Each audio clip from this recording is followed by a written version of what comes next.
Good evening students. तो जब जो टॉपिक हम लोग शुरू करने जा रहे हैं वो है अब एडी करंट टेस्टिंग। तो हम लोगों का सफर कहाँ शुरू हुआ था? सबसे पहले हम लोगों ने देखा था नॉन डिस्ट्रक्टिव टेस्टिंग में विजुअल टेक्निक। कौन सी? विजुअल टेस्टिंग की बात की थी। विजुअल टेस्टिंग में हम लोगों ने देखा था कि नेक्ड आई के थ्रू भी कर सकते हैं, ठीक। उसमें कुछ ऑप्टिकल इंस्ट्रूमेंट्स हम लोगों ने यूज किए थे, ठीक। और दूसरा था हमारे पास मशीन विजन था। मशीन विजन में हम लोगों ने क्या यूज किया था? कैमरा यूज कर लिया था, ठीक है। फिर इसके बाद इसी टेस्टिंग को और आगे बढ़ाया गया था और बनाई गई थी लिक्विड पेनिट्रेंस टेस्टिंग। लिक्विड पेनिट्रेंस टेस्टिंग में क्या था? इसमें मेन समस्या क्या थी विजुअल टेस्टिंग में कि हमारा जो हमारा टेस्ट स्पेसिमेन था उसकी सरफेस और जो डिफेक्ट है उसकी सरफेस में क्या एक जैसा ही है। मतलब कि यदि मुझे किसी मतलब प्रोडक्ट को यदि देखना होता था उसकी सरफेस और उसमें जो क्रैक्स होते थे उनमें क्या होता था, एक जैसा कलर होने की वजह से देखने में दिक्कत हो रही थी। तो उस चीज को रिमूव किया गया था लिक्विड पेनिट्रेंस टेस्टिंग में। उसमें क्या किया गया था कि जो भी हमें टेस्ट स्पेसिमेन जिसमें हमारा टेस्ट करना होता था तो उसमें पहले हम लोग क्या कर देते थे, इसमें सबसे पहले डाई अप्लाई करते थे। क्या कर देते थे? डाई अप्लाई कर देते थे। फिर उस डाई को क्या करते थे? सूखने के लिए 12 पीरियड के लिए डाई में डिप कर दिया, ठीक।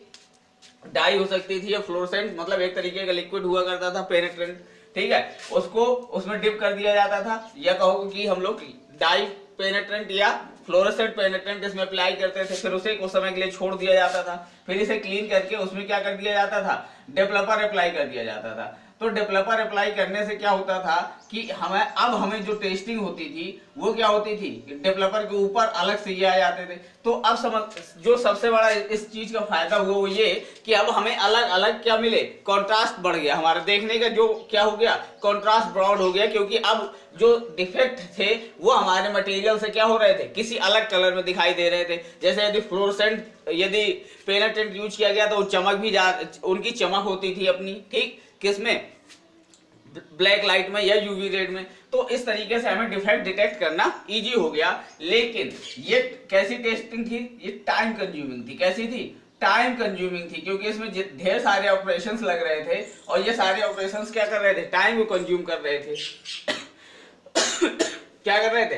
टाइम को कंज्यूम कर रहे थे। तो मेनली टाइम को बचाने के लिए हम लोगों ने फिर से अलग तरीके की टेस्टिंग जोड़नी शुरू की, जिसमें सबसे पहले हम लोगों ने मैग्नेटिक पार्टिकल टेस्टिंग देखी। तो मैग्नेटिक पार्टिकल टेस्टिंग सबसे बड़ी बात, मटेरियल इलेक्ट्रिक कंडक्टिव होना चाहिए, ये तो होना ही चाहिए। साथ में हम लोगों को मैग्नेटिक पार्टिकल टेस्टिंग ज्यादा बेनिफिशियल रही सिर्फ फेरस मटेरियल्स तक।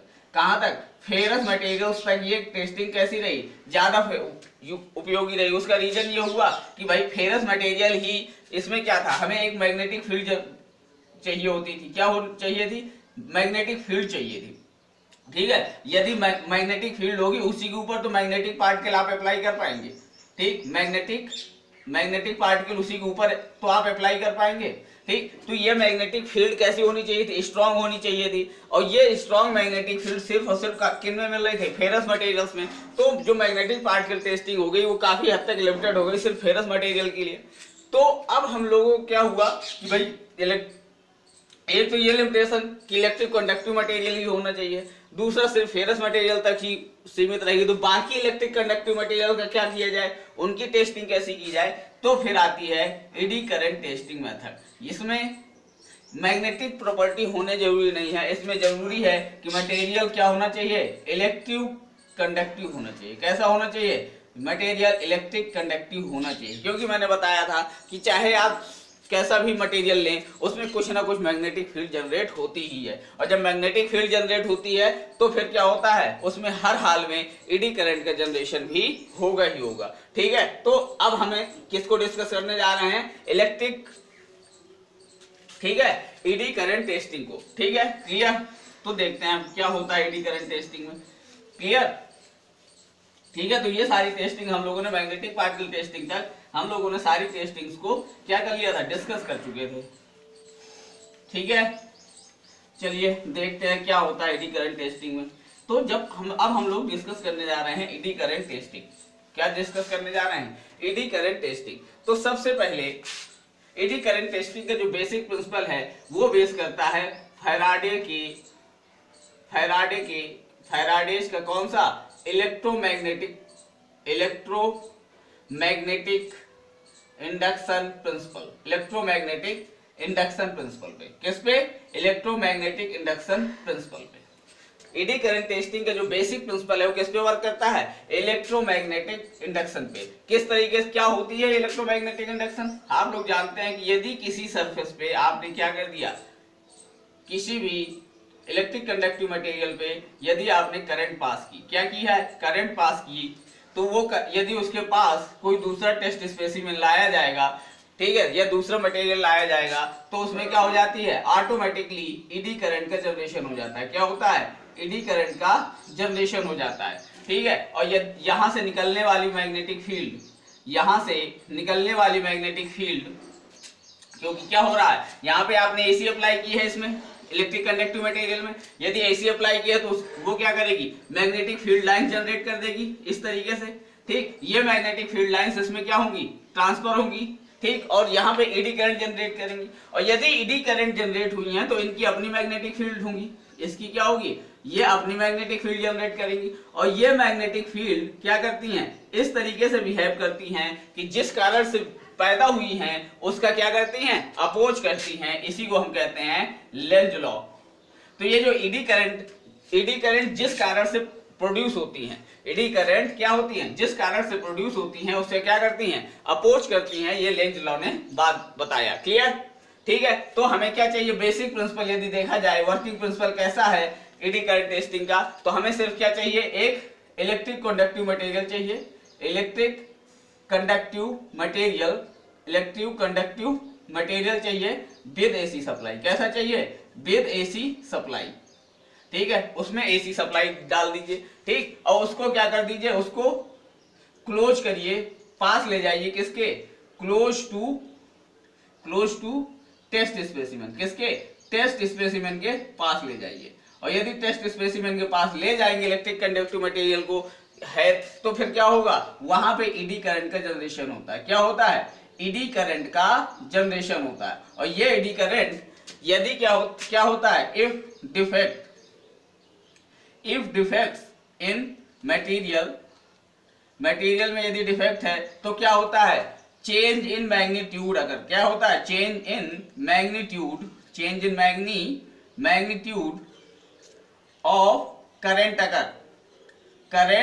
अकर, तो क्या होगा? अब जब चेंज होगी, यदि इस तरीके सिंपली, यदि एक तो हमारा टेस्ट स्पेसिमेन है, तो हम क्या करेंगे? यदि हमारा टेस्ट स्पेसिमेन क्लोज लेके गए और डिफेक्ट फ्री है, तो उसमें क्या होगी? अलग मैग्नीट्यूड की हमारी ईडी करंट जनरेट होगी। जबकि यदि हमारे पास यदि किसी भी तरीके का डिफेक्ट है मटेरियल में, तो क्या होगा? कुछ अलग तरीके का मैग्नेटिक जो हमारा ईडी करंट का मैग्नीट्यूड होगा वो जनरेट होगा। जैसे मान लीजिए डिफेक्ट फ्री है, यदि मटेरियल जो हम क्लोज लेके आ रहे हैं टेस्ट स्पेसिमेन, वो यदि डिफेक्ट फ्री है, तो मान लीजिए वो 10 एम्पियर की, मान लिया कि 10 एम्पियर की एडी करंट जनरेट करता है। वहीं यदि डिफेक्ट होगा तो क्या होगा? उसमें कुछ ना कुछ डिस्टॉर्शन होगा, वो मान लीजिए 8 एम्पियर की ही होगी। तो इस तरीके से जो चेंज होगा, इस रेफरेंस स्टैंडर्ड से जो डिफेक्ट फ्री है उससे हम लोग क्या करेंगे? कंपेयर करेंगे, और जो चेंज होगा उसको मेजर करके हम क्या पता कर सकते हैं कि हमारे मटेरियल में डिफेक्ट है कि नहीं। तो सिंपली क्या होता है? मेजरमेंट, यदि इसका मेजरमेंट करें, मेजरमेंट क्या करेगा? Results in defect investigation. क्या होगा? डिफेक्ट इन्वेस्टिगेशन प्रोवाइड कर देता है हमें, ठीक है। ये है हमारा बेसिक प्रिंसिपल, ठीक, जिसपे हमारी ईडी करंट टेस्टिंग वर्क करती है। क्लियर? सिंपली हमें क्या चाहिए? एक इलेक्ट्रिक कंडक्टिव मटेरियल होना चाहिए जिसमें क्या होनी चाहिए? एसी सप्लाई होनी चाहिए, ठीक है। क्लियर? उसको पास लेके आना है टेस्ट स्पेसिमेन से। टेस्ट स्पेसिमेन में अब यहाँ पे बस मेन समस्या ये है कि हमें कम से कम 2 टेस्ट परफॉर्म करने पड़ेंगे। एक डिफेक्ट फ्री मटेरियल हमें पहले से नोन करके रखना पड़ेगा कि इस मटेरियल में कोई डिफेक्ट नहीं है, उसको पहले लेकर के पास में लाएंगे, और फिर क्या करेंगे? उसमें जो ईडी करंट का मैग्नीट्यूड जनरेट हुआ उसे मेजर किया जाएगा। क्लियर? फिर इसके बाद क्या करेंगे? फिर दूसरे टेस्ट स्पेसिमेन लेके जाएंगे। उन टेस्ट स्पेसिमेन में जिस तरीके से करंट का बिहेवियर होगा, यदि वो मैग्नीट्यूड में रिडक्शन हुआ तो इसका मतलब यही निकाला जाएगा कि उसमें किसी न किसी तरीके का क्रैक्स प्रेजेंट है। इस तरीके से हम क्या करेंगे? डिफेक्ट को एनालाइज कर सकते हैं, ठीक है। क्लियर? तो ये हमारा बेसिक प्रिंसिपल है जिस पे काम करती है हमारी ईडी करंट टेस्टिंग, ठीक है, ईडी करंट टेस्टिंग। तो यदि बात की बेसिक प्रिंसिपल की बात कर ली है हमने, क्या बात की अभी, बेसिक प्रिंसिपल। तो बेसिक प्रिंसिपल यदि बात कर ली तो अब हमें कौन कौन से इंस्ट्रूमेंट्स की जरूरत होगी उसके बारे में बात कर लेते हैं। तो कौन कौन से इंस्ट्रूमेंट जरूरी हो जाते हैं, तो इंस्ट्रूमेंट्स कौन कौन से रिक्वायर्ड होंगे, तो मुझे क्लियरली दिख रहा था कि सबसे पहले हम लोगों के पास क्या था, यहाँ पे एक एसी जनरेटर चाहिए। क्या चाहिए, एक एसी जनरेटर चाहिए। क्या चाहिए, एसी जनरेटर जो इलेक्ट्रिसिटी प्रोवाइड करेगा। क्लियर। दूसरा क्या चाहिए था, यहाँ पे मेरे पास क्या थी, एक कॉइल सर्किट्स थे। ये क्या थे, कॉइल सर्किट्स। तो क्या चाहिए दूसरे हिस्से में, दूसरा जो एलिमेंट जो हमें जरूरी है वो होना चाहिए कि यहाँ पे कॉइल सर्किट्स चाहिए। क्लियर। और क्या चाहिए, ठीक। फिर इसके बाद तीसरा एलिमेंट जो हो सकता है वो हो सकता है कि यदि हम लोग यहाँ टेस्ट स्पेसिमेन लेके आए हैं तो इन रिजल्ट्स को किसी स्क्रीन में यदि डिस्प्ले किया जाए तो क्या हो सकता है, इन रिजल्ट्स को यदि डिस्प्ले करना है तो एक डिस्प्ले भी हो सकता है। तो तीन बेसिक इंस्ट्रूमेंट जो हमें चाहिए ईडी करंट टेस्टिंग के लिए वो ये हैं। एक है हमारा एसी जनरेटर होना चाहिए, कॉइल सर्किट्स होने चाहिए उसमें, फिर हमारे उसके पास हम टेस्ट स्पेसिमेन लाएंगे तो उससे जो रिजल्ट जनरेट होंगे उन्हें यदि डिस्प्ले करना है तो एक स्क्रीन या डिस्प्ले हमें होना चाहिए। ये हमारे क्या है, बेसिक इंस्ट्रूमेंट्स हैं जो ईडी करंट टेस्टिंग में यूज होंगे। क्लियर, ठीक है। फिर बात करते हैं कि भाई चलो हमने बेसिक प्रिंसिपल देख लिया कि किस तरीके से काम करेगी, हमने ये भी देख लिया कि कौन कौन से इंस्ट्रूमेंट्स इसमें लगने वाले हैं। क्लियर। अब ये जो ईडी करंट जनरेट हुई है इसके बारे में जान लेते हैं। ठीक है, क्या करते हैं, जो ईडी करंट जनरेट हुई है उसके बारे में जान लेते हैं। पर यदि किसी भी करंट को यदि मुझे जानना है, यदि किसी भी तरीके से यदि किसको जानना है, करंट को जानना है, तो किसी भी टेस्टिंग की बात करते हैं तो हमें जरूरी हो जाती है सबसे पहले कुछ बेसिक टर्म्स के बारे में जानना। क्या, बेसिक टर्म्स के बारे में जानना चाहिए। क्या क्या टर्म इसमें बेसिक टर्मिनोलॉजी क्या यूज होने वाली है उसके बारे में बात करेंगे। तो सबसे पहले जो यूज होती है वो होती है क्या, यहाँ पे इलेक्ट्रिसिटी। तो क्या है इलेक्ट्रिसिटी, इलेक्ट्रिसिटी क्या है, simply flow of electron, flow of electron in a particular direction, in a particular direction, in a particular direction, flow of electron in a particular direction. तो सिंपली क्या हो गया, इलेक्ट्रिसिटी हो गई। क्लियर। फिर दूसरी चीज क्या हो सकती है बेसिक टर्म में, कूलाम। कूलाम क्या है, कूलाम क्या है, ये क्या है, यूनिट ऑफ चार्ज। क्या है coulomb, unit of charge, unit of charge. Q बराबर एनी। यदि कहीं पे n नंबर ऑफ इलेक्ट्रॉन है तो उनसे जो चार्ज जनरेट होता है वो हम क्या कहते हैं, किसमें मेजर करते हैं, कूलाम में। तो यदि मुझे एक कूलाम चाहिए तो कितने नंबर ऑफ इलेक्ट्रॉन, तो मैं निकाल सकता हूं कि एक इलेक्ट्रॉन में कितना चार्ज होता है, 1.6 इंटू 10 टू पावर माइनस 19। तो इसको सिंपली जब सॉल्व करेंगे तो क्या आ जाएगा, 1/1.6 इंटू 10 टू पावर माइनस 19। ये माइनस 19 ऊपर चली जाएगा और ये 1.6 इसको हटा दीजिए तो यहाँ पे एक 10 और आ जाएगा। क्लियर, ये प्लस हो जाएगी तो ये क्या हो जाएगा, n बराबर 10 टू पावर 20/16, यानी इसको सॉल्व करिए तो 6.25 into 10 to power 18 electrons.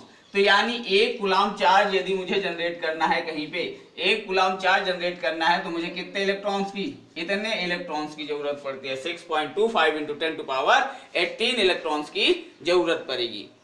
Clear. इसके बाद तीसरा जो टर्म यहाँ पे यूज होता है वो होता है एम्पियर। एम्पियर क्या होती है, ये होती है यूनिट ऑफ करंट। किसकी, unit of electricity current.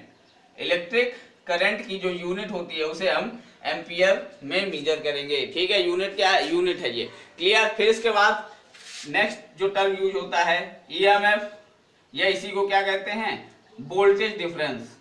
EMF या वोल्टेज डिफरेंस, ये क्या होता है, ये सिंपली होता क्या है, ये होता है force that maintain electrons to flow in a particular direction, to flow in a particular direction. एक पर्टिकुलर डायरेक्शन में यदि इलेक्ट्रॉन्स को फ्लो कराए रखना है तो जो फोर्स रिक्वायर्ड होता है उसे हम क्या कह देते हैं, वोल्टेज डिफरेंस या ईएमएफ कह देते हैं। क्लियर। और यदि और बात करें तो इसमें बोल्ट क्या होता है, बोल्ट क्या है, unit of EMF, unit of EMF है कैसे डिफाइन की जाती है, यदि मान लीजिए मेरे पास ये दो नोड हैं, ये पॉजिटिव टर्मिनल हो गया, ये निगेटिव टर्मिनल हो गया, तो एक यूनिट चार्ज को इस नोड से यहां तक ले जाने में जितना वर्क किया जाता है, जो वर्क किया जाता है वो सिंपली क्या हो जाता है, वो वर्क लिखा जाता है वोल्ट में।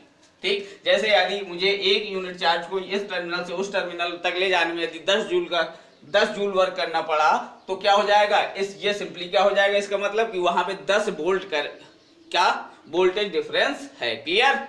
ठीक है, इसी तरीके से और भी ढेर सारे टर्म इसमें इंक्लूड हो जाएंगे। ठीक, कौन कौन से रेजिस्टेंस के बारे में बात कर सकते हैं, रेजिस्टिविटी के बारे में बात कर सकते हैं। ठीक, तो ये सारे बेसिक टर्म्स इसमें यूज होते हैं, तो उनको आपको क्या करना है, एक बार पढ़ लेना है। जानते आप सभी को, इसमें ये बेसिक टर्म्स आप सभी लोग जानते होंगे। ठीक है, क्लियर? ठीक है, और कौन कौन से टर्म इसमें कर सकते हैं, जैसे रेजिस्टेंस। तो रेजिस्टेंस क्या है, रेजिस्टेंस क्या है, simply opposition to current flow. Current flow में जो भी हम लोग अपोज करेगा मटेरियल, क्या मटेरियल जिस तरीके का अपोजिशन प्रोवाइड करता है वो सिंपली क्या कहलाता है, रेजिस्टेंस कहलाता है। इसी तरीके से नेक्स्ट टर्म बन जाता है रेजिस्टिविटी।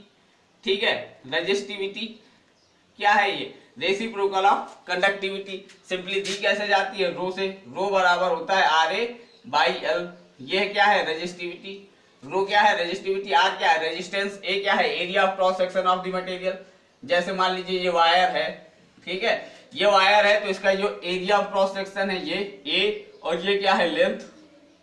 ठीक है, और इसमें यदि आर रेजिस्टेंस है तो इसकी जो रेजिस्टिविटी दी जाएगी वो क्या दी जाएगी, रो बराबर RA/L से। ठीक है, इसका मेन फायदा क्या होता है कि इसमें रेजिस्टिविटी में क्या डायमेंशनल कंपोनेंट आ गए, तो यदि क्या हो जाएगा, मान लीजिए एक इस तरीके के अलग अलग सेक्शंस प्रोवाइड कर देता है, मुझे कह देता है, मान लीजिए ये यहाँ पे एरिया को आप उसने कह दिया A/2 कर दिया है, लेंथ को मान लीजिए 2L कर दिया है, तो क्या हो जाएगा, तो इसमें कितना रेजिस्टेंस जनरेट होगा, यदि यहाँ से यदि आपको रो बराबर RA/L। तो रेजिस्टिविटी क्या है, एक मटेरियल प्रॉपर्टी है, तो ये तो कांस्टेंट रहेगी यदि सेम मटेरियल है, तो इस तरीके से क्या करेगा, आपको अलग अलग उसमें रेजिस्टेंस प्रोवाइड निकालने की कोशिश करवा देता है। ठीक है, तो ये बेसिक फॉर्मूला आपको याद होना चाहिए। ठीक, इसके बाद और नेक्स्ट टर्म ओम्स लॉ भी इसी में यूज होगा, क्योंकि क्या है, करंट की बात कर रहे हैं, तो ओम्स लॉ कैसे, बिना ओम्स लॉ के क्या है, करंट भी नहीं डिफाइन की जा सकती। तो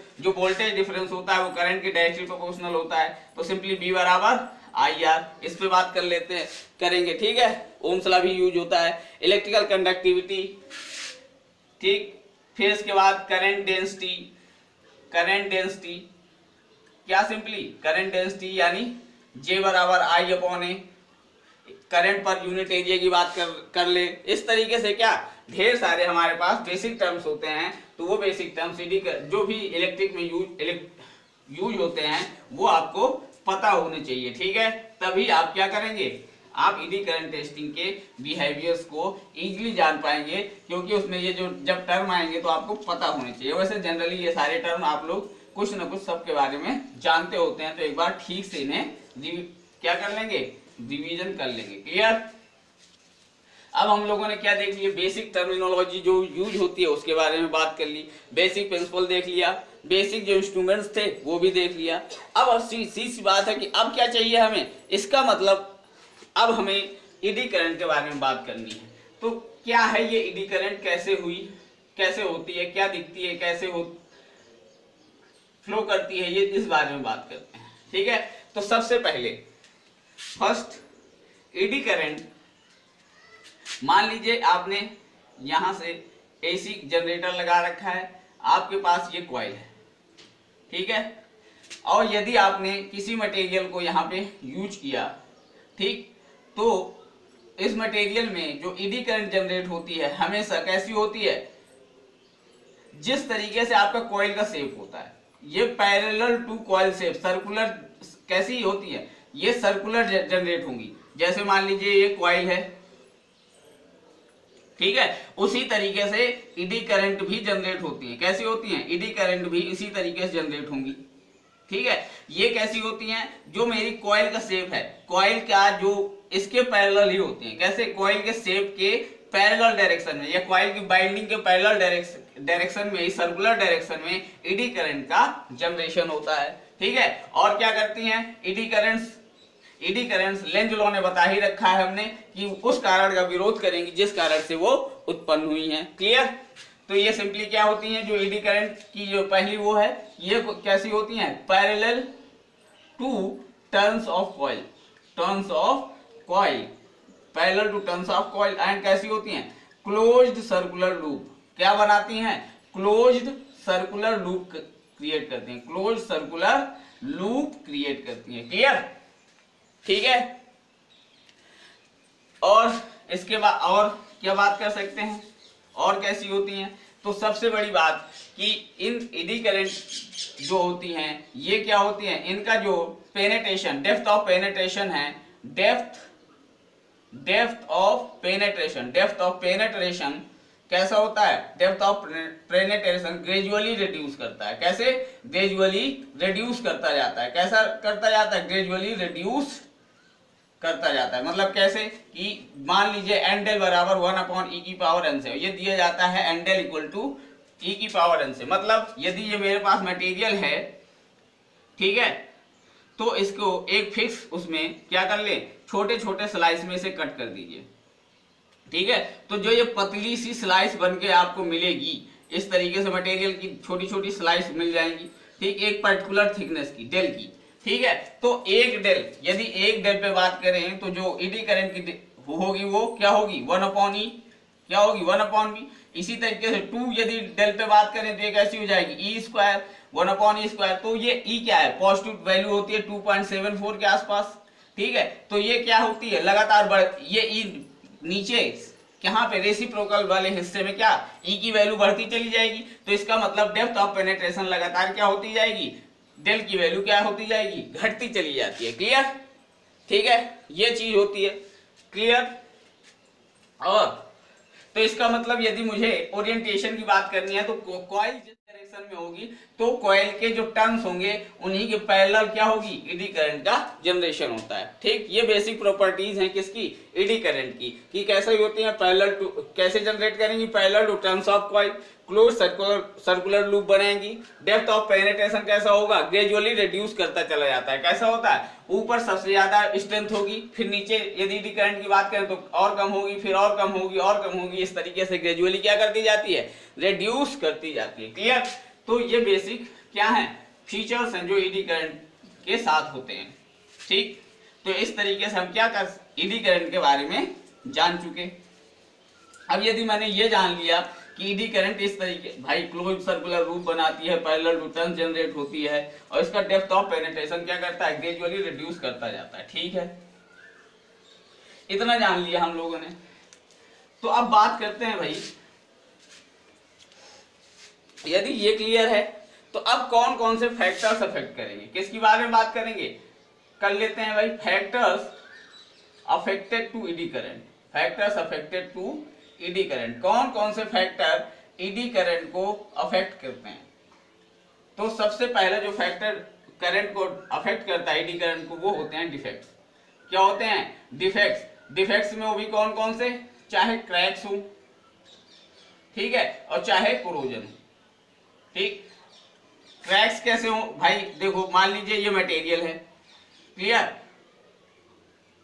तो मटेरियल यहाँ पे यदि इस तरीके से एक क्रैक जनरेट कर है तो यहाँ पे क्या होगा, ये जो एडी करंट जनरेट होंगी वो क्या होंगी, वो कैसी हो जाएंगी, डिस्टॉर्ट करेंगी। क्या करेंगी, एडी करंट डिस्टॉर्ट करेंगी, इस क्रैक को क्या करेंगी, जंप करेंगी। ठीक, तो ये एडी करंट यदि डिस्टॉर्ट करेंगी तो क्या होगा, कुछ ना कुछ इसके मैग्नीट्यूड में एडी करंट की कमी आ जाएगी। इसी तरीके से यदि क्रोजन की बात करें तो क्रोजन क्या होता है, सिंपली ये इंसुलेट कर देगा उस हिस्से को जहां पे क्रोड हुआ होगा, तो वहां पे क्या इंसुलेशन आ जाएगा। तो यदि इंसुलेशन आ जाएगा या नॉन कंडक्टिविटी आ जाएगी तो क्या होगा, वहां पे क्या हो जाएगी, एडी करंट की जो मैग्नीट्यूड है वो क्या हो जाएगी, कम हो जाएगी। तो ये क्रैक्स हो चाहे क्रोजन हो, दोनों ही क्या करते हैं, रिडक्शन करते हैं। किसका, reduction in magnitude of eddy current. ठीक है, तो ये दोनों ही क्या कर देते हैं, ईडी करंट जो जनरेट होती है उसके मैग्नीट्यूड को कम करने का काम करते हैं। ठीक, एक फैक्टर्स की बात कर ली। दूसरा जो फैक्टर अफेक्ट करता है वो होता है फ्रीक्वेंसी। ठीक है, क्या, फ्रीक्वेंसी। तो हम जानते हैं क्या कि यदि एसी यूज कर रहे हैं तो उसकी अपनी एक पर्टिकुलर फ्रीक्वेंसी होती है। जैसे 50 हर्ट्ज कहाँ पे, इंडिया के लिए है, होम के लिए, इंडिया होम। ठीक, तो यदि एसी यूज कर रहे हैं तो एक पर्टिकुलर फ्रीक्वेंसी होती है उसकी, क्या होती है, एक पर्टिकुलर फ्रीक्वेंसी होती है। तो ये एसी की जो ये फ्रीक्वेंसी है ये भी हमारी ईडी करंट के जनरेशन को क्या करती है, अफेक्ट करती है। ठीक, और सबसे ज्यादा बड़ी बात ये होती है कि यदि हमें सब सरफेस डिफेक्ट चाहिए, कैसे, सब सरफेस डिफेक्ट जानने हैं, सब सरफेस डिफेक्ट्स के बारे में जानना है, तो हमें लो फ्रीक्वेंसी एसी की जरूरत होती है। कैसी, लो फ्रीक्वेंसी एसी की जरूरत होती है, क्योंकि इसका क्या होता है, depth of penetration, depth of penetration, depth of penetration कैसा होता है, इसका हाई होता है। कैसा होता है, सब सरफेस डिफेक्ट के लिए लो फ्रीक्वेंसी एसी की जरूरत होती है। क्यों, क्योंकि इसका डेप्थ ऑफ पेनिट्रेशन हाई होता है यदि उसकी फ्रीक्वेंसी कम होगी। वहीं यदि सरफेस डिफेक्ट्स देखने हैं, कैसे, सरफेस डिफेक्ट्स की बात करते हैं, सरफेस डिफेक्ट्स देखने हैं तो हमें किसकी जरूरत होगी, हाई फ्रीक्वेंसी एसी की जरूरत होती है। किसकी, हाई फ्रीक्वेंसी एसी की जरूरत होती है। ठीक, तो इस तरीके से क्या होगा, जो ईडी करंट जनरेट होती हैं तो डेप्थ ऑफ पेनिट्रेशन किस पे, उसकी फ्रीक्वेंसी पे डिपेंड करता है। तो इसका मतलब हमारी फ्रीक्वेंसी भी क्या करती है, ईडी करंट को अफेक्ट करती है। ठीक है, क्लियर।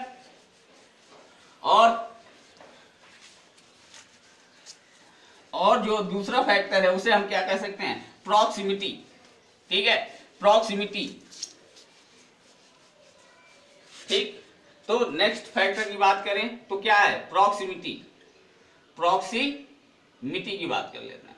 प्रॉक्सिमिटी क्या है कि जब हम लोगों ने कहीं पे भी ये इलेक्ट्रिक कॉइल ले रखी है, ठीक, उसके पास यदि मटेरियल लाए तो इसमें क्या होगा, एक फिक्स डिस्टेंस है। यदि ये डी डिस्टेंस है तो इस समय जो ईडी करंट होगी, ठीक, ईडी करंट का जो मैग्नीट्यूड होगा वो कुछ होगा, क्या होगा, फिक्स होगा। लेकिन वहीं ये डिस्टेंस यदि बढ़ करके कुछ दूसरी हो जाए, यहां से ये क्या हो जाए, कुछ यदि डिस्टेंस इसकी चेंज कर दी जाए तो इसका जो मैग्नीट्यूड होगा, मान लीजिए इसका पहले यहाँ पे 10 एम्पियर आ रहा था, तो अब ये डिस्टेंस बढ़ने के बाद ये क्या हो जाएगी, 8 एम्पियर की ईडी करंट हो जाएगी। ठीक, तो ये प्रॉक्सिमिटी जो ये बीच की डिस्टेंस है उस पर भी डिपेंड करती है हमारी ईडी करंट का मैग्नीट्यूड। क्लियर। तो सबसे बड़ी बात यही होती है कि इसीलिए जब कभी भी हम लोग ईडी करंट करते हैं तो अपने टेस्ट स्पेसिमेन और इसको हमेशा क्या करते हैं, बिल्कुल फिक्स डिस्टेंस पे बनाए रखते हैं। क्यों, क्योंकि यहां से निकलने वाली जो मैग्नेटिक फील्ड है वही तो इसमें ईडी करंट जनरेट करेगी, और यदि डिस्टेंस इधर उधर हुई तो ये चेंज इन मैग्नेटिक फील्ड क्या होगा, क्योंकि मैग्नेटिक फ्लक्स अलग अलग हिस्से में कट करेगा, तो ये क्या होगा, ईडी करंट के मैग्नीट्यूड को भी क्या करते हैं, अफेक्ट करती है प्रॉक्सिमिटी। क्लियर। ठीक है, इसके बाद नेक्स्ट बात करें तो ज्योमेट्री। ज्योमेट्री भी आपकी ईडी करंट को अफेक्ट करती है। ज्योमेट्री कैसे, क्योंकि हमें पता है कि जैसे जैसे थिकनेस बढ़ती है तो क्या होता जाता है, डेप्थ ऑफ पेनिट्रेशन भी कम होता जाता है। तो जो थिकनेस है, थिकनेस ऑफ द मटेरियल, वो क्या होती है, ये अफेक्ट करती है किसको, डेप्थ ऑफ पेनिट्रेशन को, depth of penetration, depth of penetration of eddy current, of eddy current. इसलिए क्या होता है, डेप्थ ऑफ पेनिट्रेशन को अफेक्ट करती है, इसका मतलब थिकनेस, तो ये भी क्या कर रही है, हमारे ईडी करंट को अफेक्ट करती है। और नेक्स्ट जो है वो है कंडक्टिविटी। क्या होती है, कंडक्टिविटी। मटेरियल कैसा होना चाहिए, इलेक्ट्रिक कंडक्टिव होना चाहिए, तो निश्चित तौर पे क्या होना चाहिए, ये जो कंडक्टिविटी है, कंडक्टिविटी, ये भी ईडी करंट को क्या करती है, अफेक्ट करती है। क्या करती है, अफेक्ट करती है। और साथ में एक चीज और, eddy current testing, eddy current testing यदि ईसीटी परफॉर्म कर रहे हैं तो यहां से हम कंडक्टिविटी, किसी भी मटेरियल की कंडक्टिविटी मेजर भी इसके हेल्प से किया जा सकता है।